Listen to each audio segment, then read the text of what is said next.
Hello दोस्तों, BPSC मेरा है कि सेल्फ स्टडी सीरीज के 8वें दिन आप सभी का एक बार फिर से स्वागत है।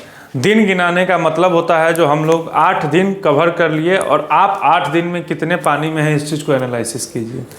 और आपका जो साथी जो इस सीरीज़ को डेली बेसिस पे कंप्लीट कर रहा होगा वो कहाँ है, उन चीज़ों को देखिए। तो आइए देखते हैं जो 8वें दिन आप लोग क्या क्या पढ़ाई करनी है, जो आप लोग अभी से लग जाएंगे।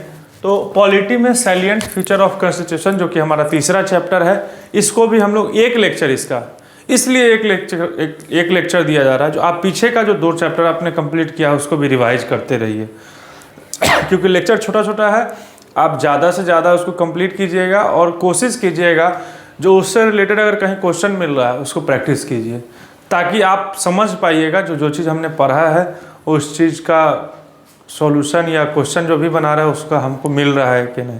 तो ये एनालिसिस करने में जो यहाँ पढ़ाया जा रहा है बीपीएससी मेरा है यूट्यूब पे, वो सही है या नहीं, या उससे क्वेश्चन आ रहे हैं कि नहीं उन टॉपिक से, तो आपको इस चीज़ को एनालिसिस करने में बनेगा।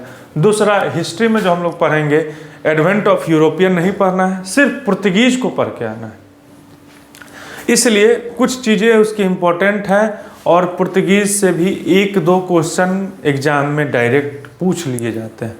अब जरूरी नहीं है जो आपके ही क्वेश्चन में होगा, हो सकता है एडवेंट ऑफ यूरोपियन से अगर 10 क्वेश्चन बने, 4 टेस्ट बुकलेट होता है या 3 टेस्ट बुकलेट होता है या 5 कभी कभी बनाए जाते हैं, तो उसमें से किसी एक में पुर्तगीज से क्वेश्चन आ जाए। हो सकता है आपको ही पुर्तगीज वाला मिले, तो पुर्तगीज को पढ़ लीजिएगा।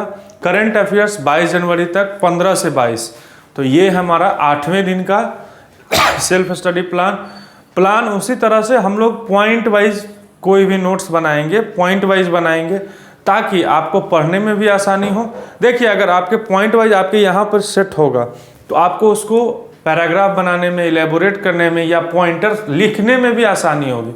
और एक चीज़ और बता दें, एग्जामिनेशन का कॉपी आपका प्री का छोड़िए, मेंस का जो चेक करेगा, अगर आप पॉइंट वाइज और सीक्वेंस वाइज लिखे होंगे तो शायद वो जो भर के आए होंगे पेज, उनसे ज़्यादा आपको रिस्पॉन्स दिया जाएगा, आपका नंबर, क्योंकि आपने हर पॉइंट को, जैसे सपोज एक पॉइंट लिखे उसके बाद में उसका इलेबोरेट कर दिए 2 लाइन, एक पॉइंट लिखे उसको 2 लाइन लिख दिए, तो इससे क्या होता है, एग्जामिनर खुश होता है जो हर एक चीज़ को एक पैटर्न वे में इन्होंने लिखा है, और कॉपी चेक करने वाला इसी चीज़ को नोटिस करता है जो कौन कितना अच्छे तरीके से लिख के आया।